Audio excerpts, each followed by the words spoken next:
राधे राधे सभी को। आज है 15 अगस्त और आज ही के दिन हरियाली तीज का भी व्रत पड़ा हुआ है। यह हरियाली तीज का व्रत हर साल सावन महीने में शुक्ल पक्ष की तृतीया तिथि को पड़ता है। इस दिन सुहागिन महिलाएं अपने पति की लंबी आयु के लिए इस व्रत को करती हैं। वहीं कुंवारी कन्या अच्छा वर पाने के लिए इस व्रत को करती है और यह व्रत तब पूरा माना जाता है जब पूजा पाठ आदि के बाद से सभी व्रत वाली महिलाएं और कन्याएं इस कथा का श्रवण करती हैं। तो आइए हम भी इस कथा का श्रवण करते हैं हरियाली तीज के इस शुभ अवसर पर।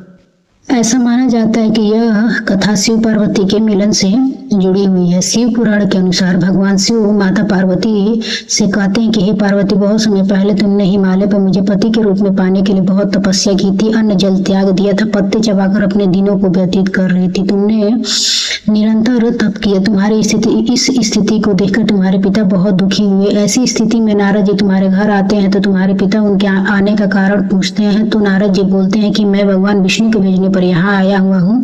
आपकी कन्या की घोर तपस्या देखकर भगवान विष्णु प्रसन्न होते हैं और उन्हें भी उनसे विवाह करने का प्रस्ताव रखते हैं। नारद जी की यह बात सुनकर माता पार्वती के पिताजी बोलते हैं कि हे नारद जी, यदि भगवान विष्णु मेरी कन्या से विवाह करना चाहते हैं तो इससे बड़ी कोई बात नहीं हो सकती है। मैं इस विवाह के लिए तैयार हूँ। शिव जी फिर पार्वती जी से कहते हैं कि तुम्हारे पिता की स्वीकृति पाकर नारद जी विष्णु जी के पास चले जाते हैं और उन्हें यह शुभ समाचार सुना देते हैं। लेकिन जब तुम्हें इस विवाह के बारे में पता चलता है तो तुम्हें बहुत दुख होता है और तुम मुझे यानी कैलाशपति शिव को मन ही मन अपना पति मान चुकी रहती हो। तुमने अपने व्याकुल मन की बात अपनी सखी को बताई। तुम्हारी सहेली ने सुझाव दिया कि मैं तुम्हें एक घनघोर वन में ले जाकर छुपा दूंगी और वहां रहकर तुम शिव जी को पाने की साधना करना। इसके बाद तुम्हारे पिता तुम्हें घर में न पाकर बहुत चिंतित और दुखी होंगे। वह सोचने लगेंगे कि यदि विष्णु जी की बारात आ गई और तुम घर पर न मिली तो क्या होगा।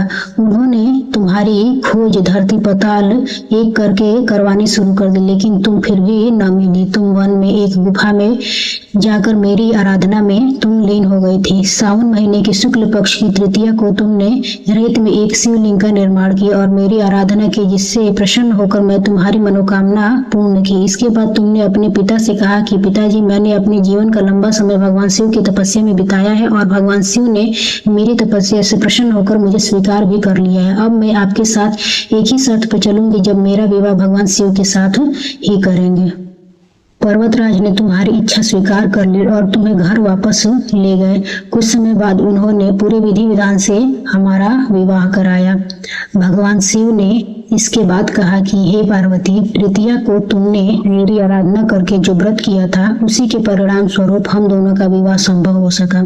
इस व्रत का महत्व यह है कि इस व्रत को पूर्ण निष्ठा से करने वाली स्त्री को मैं मनोवांछित फल देता हूँ। भगवान शिव ने पार्वती जी से कहा कि इस व्रत को जो भी स्त्री पूर्ण श्रद्धा से करेगी उसे तुम्हारी तरह अचल सुहाग प्राप्त होगा।